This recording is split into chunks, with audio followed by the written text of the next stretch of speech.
Good morning. Hello, my name is Cindy. Thank you so much for coming to this video. It is morning in New Hampshire. It is 21 degrees. And what's going on in your world? My world is right now it's cold.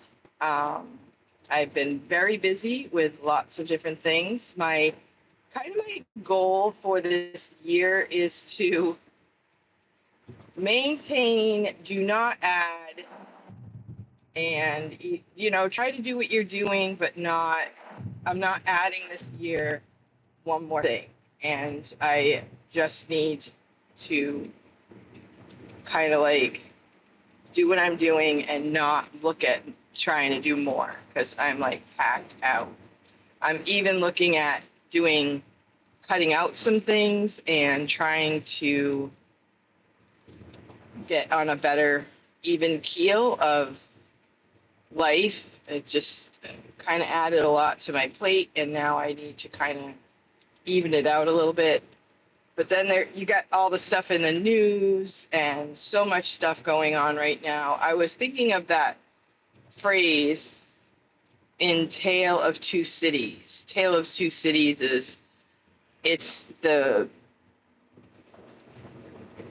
best of times and the worst of times. That's what I feel like right now. There's a lot of good stuff going on in the world right now, and people are happy that we have. Hey, Rebecca, good to see you. People are happy we have a conservative president. We're like investigating the wasteful spending. We are finding ways to cut the budget with, you know, spending things on things that aren't are kind of ridiculous. In the news, we've also seen where the president has declared there's only two genders. That's good news. I really love the new press secretary, Caroline Levitt. I have met her in person in New Hampshire. She is grown and raised in New Hampshire, and she even went to college in New Hampshire, not far from where I live, and she ran for Congress. So for a little while, a few months there, she was running for Congress. She was going around to all the towns trying to get support. She had a big job because the person in that seat is a long time person. Like he's been in that seat forever, and I don't know how it works, but for the most part, we are a Republican state, but we have a few Democrats that hold on to their seat somehow. So she had a big job ahead of her. She did not make it, but now she has made it to back to President Trump's uh, world, I guess you'd say. And she's his press secretary. And she's done a great job. And I'm really impressed with her ability to think on her feet and to answer questions and the ability to say, hey, I don't know the answer to that question, but I will get back to you, stuff like that. And she's done a great job. I really appreciate her hard work. I don't know how she does it. She's very young. She has a young child. I don't know where she lives. I imagine she lives in Washington somewhere. Um, yeah, so she's got a lot going on. But I really like her. I think she's an amazing person, a really good example to other young adults. So there's a lot of good things happening, but then there's also the worst of stuff happening. The stuff in the Middle East, this hostage situation, this woman who, and the two children is just the worst, like the worst thing I could ever think of. So we have good things happening on one side and horrible things happening on the other side. And that's why I like to knit, In those quiet times, you just gotta knit, you gotta pray for those that are doing good, because you know that something's going to come up that is going to be a hard thing for them. And then pray for those who are in hard situations. There's nothing we can do. We just pray for them. So yeah, I was thinking of that. The Tale of Two Cities. If you haven't read that book, it's Charles Dickens, and has some good thoughts in it and lessons that we can learn. And sometimes it's hard to just keep going when you know that some people are really having tragedies. So, how are you doing? It is 22 degrees here in New Hampshire. It is Friday, February 21st, and I'm really thankful that it's Friday. Yeah, I have, as far as my health issues, I strained a muscle in my leg, and it's been hurting me for like, I don't know, 2 weeks, 3 weeks.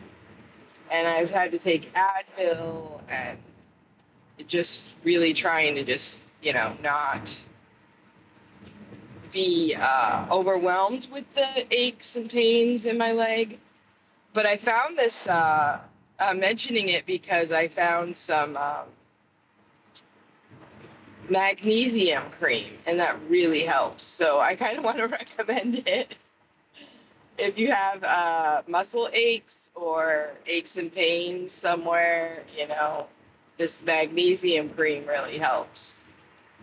And I'll put it on at night. And I got it because one lady at my school said her son has severe MS, and she was offering some magnesium cream to another person, and I was listening, and I thought, oh, maybe that's something I can try. And it seemed to work, so I just ordered it on Amazon, magnesium cream. It doesn't take the pain completely away. It's not like Bengay or something. It's just it's like regular cream. It just has magnesium in it, and you put it on, and it makes the pain subside. It doesn't make it go away completely, but it does help. So it's a good natural way to do it without having to take a ton of Advil. And I'm hoping that, over time, the muscle will not hurt so much. Kind of relieves the tension, I guess. I'm not sure exactly how it works, but it seems to work. So I just thought I'd throw that out there. It's 18 degrees in Ohio. Yeah, you're probably the same latitude. Is that what it is? I was looking at a video this morning of that airplane that crashed in Toronto. That was quite an amazing situation. And the video was an interview with a guy that was actually on that airplane. And he was talking about what it was to land, and then how they all, the whole, situation with getting out. It was a phenomenal interview. It was only a few hours after the actual accident. And I have watched a few videos of these different airplane crashes that have happened within the last couple of months. It's been crazy. And this was an amazing video because this guy was on the airplane. He was an EMT. He was going to a first responders conference. And he was talking about how when they crashed, he said all of a sudden they just felt, they were stopping, and then it just he felt like they were sliding, then they all of a sudden turned over. He didn't even know what was really happening. And he was just amazing because he said, okay, what's the next thing I do?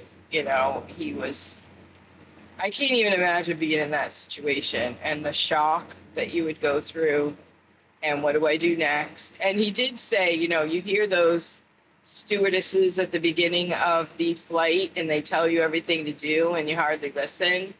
But he said, you know, here we were like, okay, what did they just say?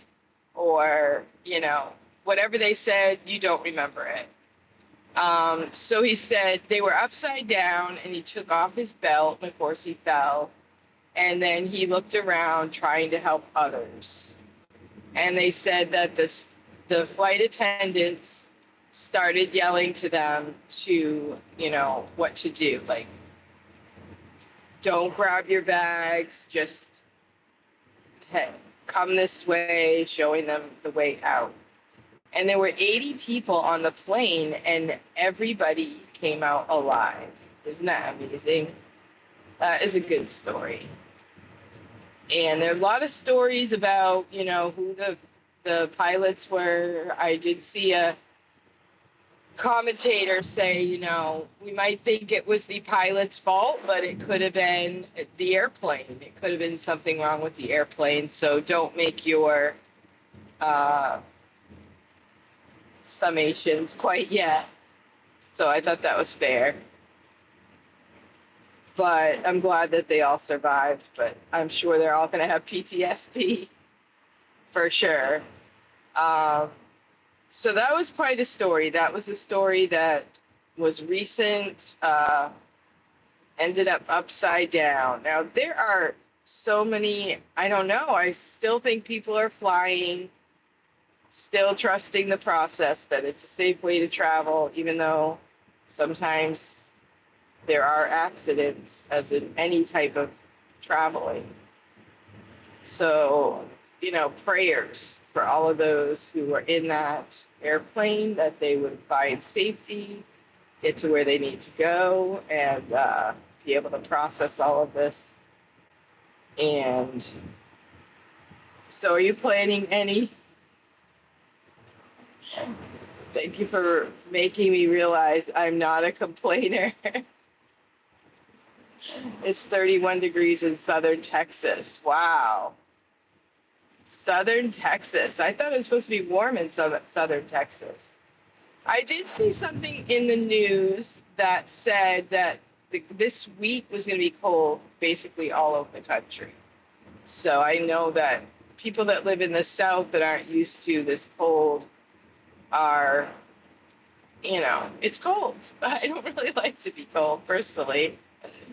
In New Hampshire, I just try to, you know, brace myself for the cold and look at the weather report and kind of wait it out until the next warm day. I think next week we're supposed to get some days in the 40s. So let's see how it goes.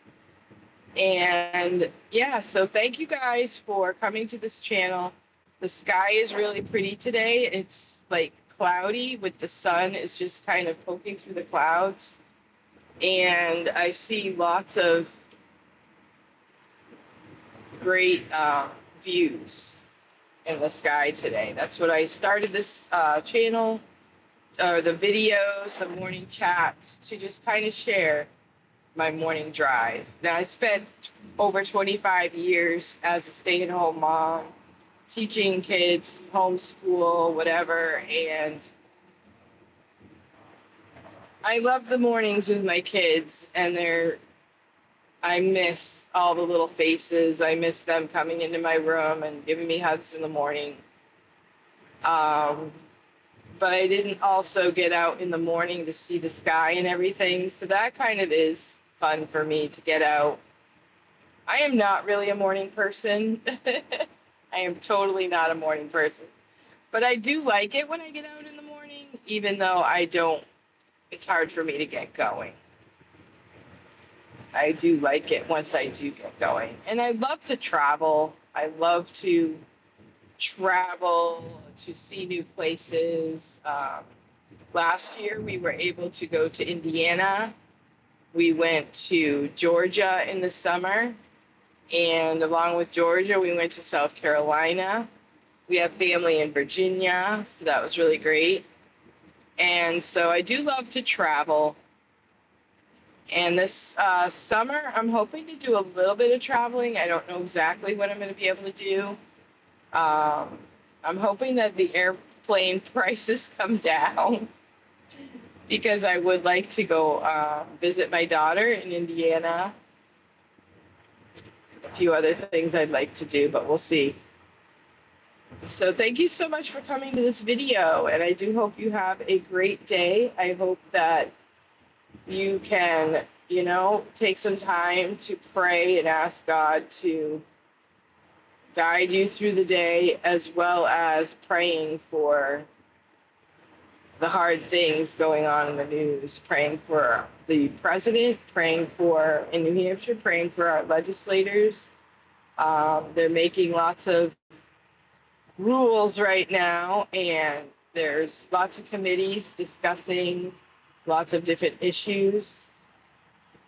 And pray for all of the different communities as we March 11th in our town, we're voting for some new people to serve on boards, and I have a friend that is running for library trustee. I'm really praying that she will get voted in to do that.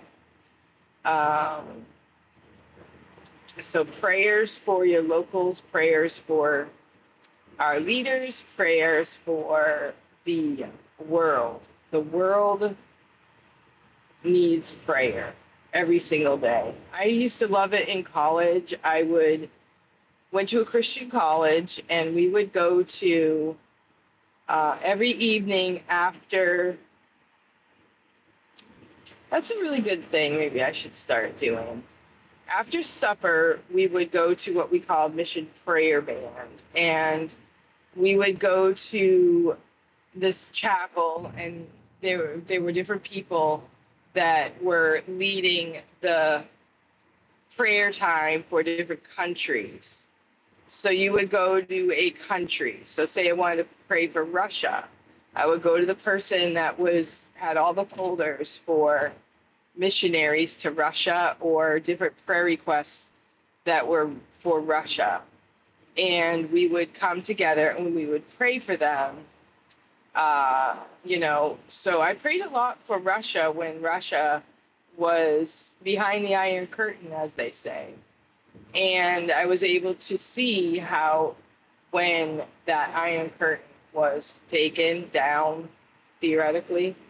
And I also was able, during my college years, I was able to see a man who had been in captivity as a prisoner for teaching the Bible.